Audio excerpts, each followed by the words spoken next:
అలేఖ్య చిట్టి పికిల్స్ అంటే ఆన్‌లైన్‌లో పికిల్స్ చేసి అమ్ముకునేటువంటి ముగ్గురు అక్కాచెల్లెలు గుర్తుకొస్తూ ఉంటారు. రీసెంట్‌గా పెద్ద రచ్చే జరిగింది. అయితే ఇప్పుడు ఆ ముగ్గురిలో ఒకరు మాత్రం సోషల్ మీడియాలో హల్చల్ చేస్తున్నారు. అంటే ఇంతకు తెగించారా అని చెప్పేసి కూడా కొంతమంది కామెంట్లు పెడుతూ ఉన్నారు. బాత్రూమ్‌లోకెళ్ళి బట్టలు తీసేసి మరి వీడియోలు తీస్తున్నారు. ఆ స్థాయికి వెళ్ళిపోయారని చెప్పేసి.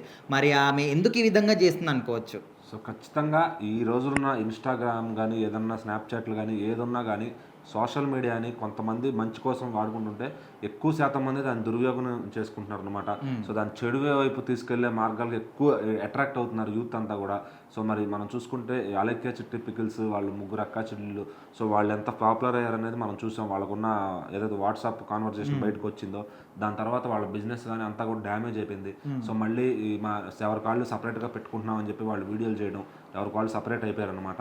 సో, ఒక చిన్న మాట, ఒక చిన్న టంగ్ స్లిప్ అవ్వడం వల్ల మొత్తం బిజినెస్‌కే డ్యామేజ్ అయిపోయింది వాళ్ళకి. హ్మ్. సో, అయితే రమ్య, మోక్ష అని వాళ్ళలో ఒక సిస్టర్ ఉందనమాట. సో, ఆమె రెగ్యులర్‌గా ఇన్‌స్టాగ్రామ్‌లో రీల్స్ చేస్తూ ఉంటుంది. లేటెస్ట్‌గా వచ్చిన సాంగ్స్‌కి గాని డాన్సులు వేస్తూ ఉంటుందనమాట. అయితే ఆవిడ పెట్టిన తాజా ఒక వీడియో మాత్రం మొత్తం సోషల్ మీడియాని షేక్ చేస్తుందని చెప్పాలి. సో, ఆమె బాత్రూంలోకి వెళ్ళి ఒక్కొక్కటి షర్ట్ అట్లా పైకి తీస్తూ ఆవిడ మళ్ళీ జిమ్ వీడియోస్ కూడా పెడుతూ ఉంటదనమాట. హ్మ్. ఈ బాత్రూంలో నుంచొని తన బైసెప్స్ చూపిస్తూ, సో, ఈ విధంగా ఆ వీడియోకైతే బీభత్సంగా కామెంట్స్ వస్తున్నాయి. సో, ఎందుకు ఇట్లా టెంప్ట్ చేస్తున్నావు అని కొంతమంది, సో, ఇలా చేయడం తప్పని కొంతమంది, ఇట్లా హ్మ్. బరి తెగించారని కొంతమంది. సో, ఎందుకంటే ఈ సోషల్ మీడియాలో మనం ఒకటి చేస్తున్నామంటే ఎంత మంచొస్తుందో అంత విమర్శలు కూడా వస్తాయి. అది అర్థం చేసుకొని కొన్ని కొన్ని చేయాల్సినవి చేయాలి, చేయకూడనివి చేయకూడదనమాట. సో, హ్మ్. అదే విధంగా కామెంట్స్ రావడం, అదే విధంగా చాలా అంటే వల్గర్‌గా మాట్లాడేవాళ్ళు మాట్లాడుతూ ఉంటారు. అయి వాళ్ళు చదివి కూడా ఇంకా దానికి ఏం చేయడానికి ఉండదనమాట. సో, అట్లా కామెంట్స్ చేస్తూ ఉంటారు. సో, మరి ఆ వీడియోని చూసిన వాళ్ళందరూ కూడా చాలామంది అంటే పొగిడే వాళ్ళకన్నా తిట్టేవాళ్ళు ఎక్కువైపోయారని చెప్పొచ్చు.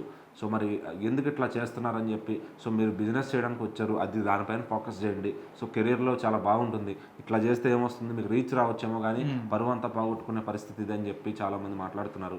సో, మరి ఎందుకు ఇట్లా చేస్తుందంటే ఇంక అంతే. అది ఎవరికి వాళ్ళకి రీల్స్‌లో రీచ్ పిచ్ అనేది ఎక్కువైపోయింది. సోషల్ మీడియా ట్విట్టర్ అయినా, ఫేస్‌బుక్ అయినా ఎందులో అయినా మనకు రీచ్ రావాలి. అందరిని మన అటెన్షన్ గ్రాబ్ చేయాలి అని ఒక థాట్ అనమాట అది.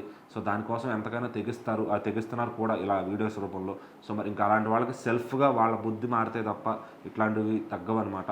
ఇంట్లో వాళ్ళు ఎంతకని చెప్తారు. ఒక స్టేజ్ వచ్చే వరకు చెప్తారు. ఇంకా వినకపోతే గనక దానికి ఎవ్వరు ఏం చేయలేరు. దానికి అంటే ఎవరి దగ్గర సొల్యూషన్ లేదు దానికి.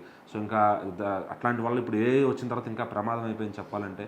సో, మరి ఇట్లాంటి వీళ్ళే తగ్గించుకొని ఆవిడ రమ్య మోక్ష పికిల్స్ అనేవో పెట్టుకుంది. సో, దానిపైన ఫోకస్ చేస్తే బావుంటుందని చాలామంది ఉత్తముల సలహా.